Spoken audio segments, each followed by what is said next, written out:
ndị be anyị bịakwanụ ka unu nụrụ ka nwata nwa agbọghọ dị ime ka o si wee pịawa nwanne anyị nwoke anụnwa azụ. Nwata nwaanyị a dịkwa ime, onye tụbara ime hapụ ya gbaferu. Onye nke unu na-afụ ebe a bụ metalụ m ebele oji ebele eme ọgụ wee jee ka o koro ife agbataghị ọrịa nke nwaanyị wee mee ya elepụ isi bunata. Unu ya abịakwa ka unu geru amadụ na onwere ndị ka na-ada ụdị nzuzu anụwa n'ụwa. Ihe afụ mmadụ ọ na-agagharị witi afụfụ ọ na-ata, ihe ama na ụfọdụ bụ ifefa metalụ kafa na-atala afụ, esi ka ije nyelụfe aka iruzie ebe ahụ iwee zọlụ nsị ahụ gị onyoro. Onye nke a matọkwana na ntị aboki. Ndị Igbo ekene m unu. Onye unu na-anụ ọnụ ya bụ Ọlụebube Emmanuel Okonkwo from Umudunu Ọka Etiti. Denu alịlị ka m ji wee bịa today maka ihe m na-agabiga. I have nobody, enwere m nne, enwere m nna. So nwee sị ka m pụta na midia na ama nna m ga-enweta help. Biko onye zara afa zara ọgọm egbuna m.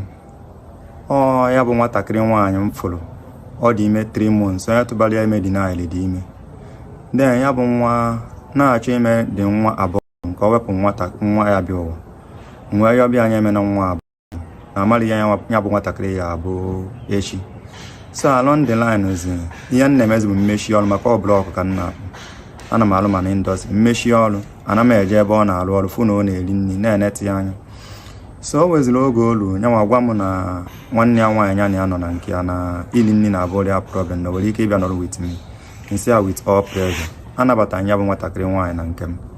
So mụ na ya nọrụ oge ime nọ 8 months. Ndị mmadụ che na ọmụmụ akpọrọ m ya jee ebefa with ndị be anyị. Akpọrọ m ya with ndị be anyị jebe Ebonyi steeti. Ya bụ nwata nwaanyị bụ onye Mgbo na Ebonyi steeti a na-akpọ Chinemere m Ogwu. Then mụ na ndị be anyị bụ nwa ya wee jebe na nke ya bụ nwata nwaanyị na Ebonyi steeti. Then ruo ngwa parents ya ebumnobi na achọzibụ ịnụ nwa nwaanyị anụ.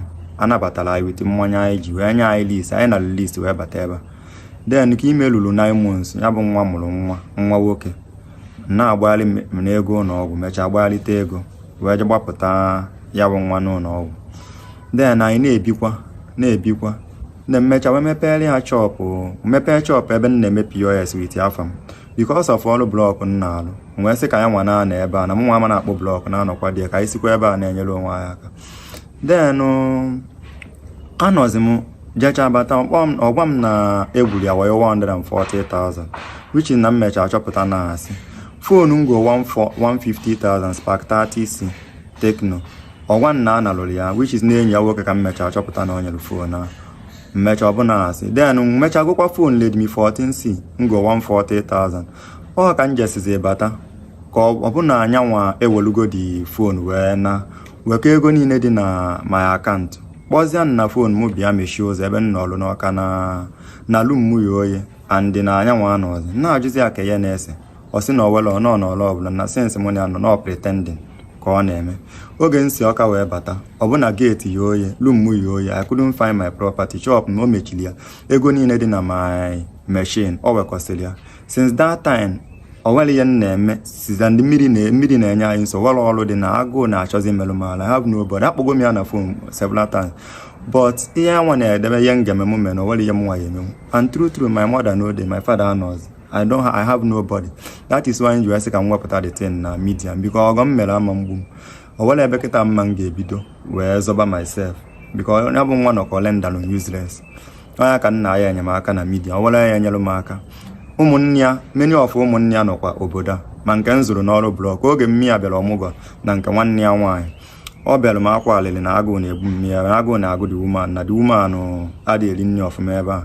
Akpọrọ m nwaanyị a bịa ebe onye bịara ọmụgwọ na nke nwanne ya nwa bụrụkwa m nwa na-ene ọmụgwọ ka dị woman na-egokọsi eme ihe goo ma fonu ọfụ ma a lot of things wee bunye ya wee na.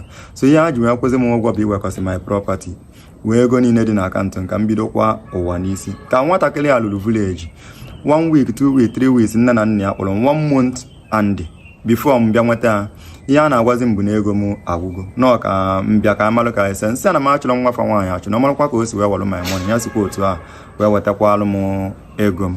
So ihe nna ya bụ ọwara na ọwara ya nyere m aka maka kịta o weezie m na-eme aka siri m ike na chọpụ ma o mechiri ya wee kọọ ma ngwongwo m niile ego niile dị na akaụntụ POS ma ọ walụrụ ya I have nothing na and aka m kịta na-aza aza because of too much ibu block. So wali ihe na alụ nkịta So that is why I'm crying, shouting for help. Ọ bụ na ọ were ya nyere m aka ka anyị nwetakwa dis nwatakịrị, maka ịnweta ya dịkwa easy, nọ na m afụlọ wuwe help onye ya nyere m aka. Onye mere m ji wee wepụta abịa ife na midia na. Nke a bụkwanụ nnukwute oshi ka nwatakịrị nwaanyị a zuru nke nwoke a. Onye makwo nke nwoke a nụnwa nya gwa ya nya jee n'aka ndị uwe ojii jee kpesalụfa nya bụ ife n'oge o mere aya egbukwu ya na ya bụ nwatakịrị nwaanyị na ndị ezinụlọ fa n'ọkwa ndị oshi. Enwekwara ike a na-akọ ife ọ bụ na nke nwaanyị a bụkwa akpịa nọrụ n'ofu nke ofube nwoke si ya na ọnya nwe nwa na-achọkwa onye oyi ezu oshi, maọbụ na ọnọbe onye anụnwa fụkwa nwoke ọzọ bukọrọ ngwongwo onye a nari ebe ahụ. Ka ihe esi wee bụrụ nne na nna nwa ya enweghị ife ọ na-ara ịma n'obi na nke nwoke, o buru ngwongwo nke nwoke nata bukọrọ ya nata gụbụ nne na nna ya ajụ nwa ya ebe o si wee bute inodo ya ike unu na-eri. Nna were ndị uwe ojii jewekwa kpụrụ ma nne ya ma nna ya ma ụmụnne ya ọntụ na fe enye gị ego niile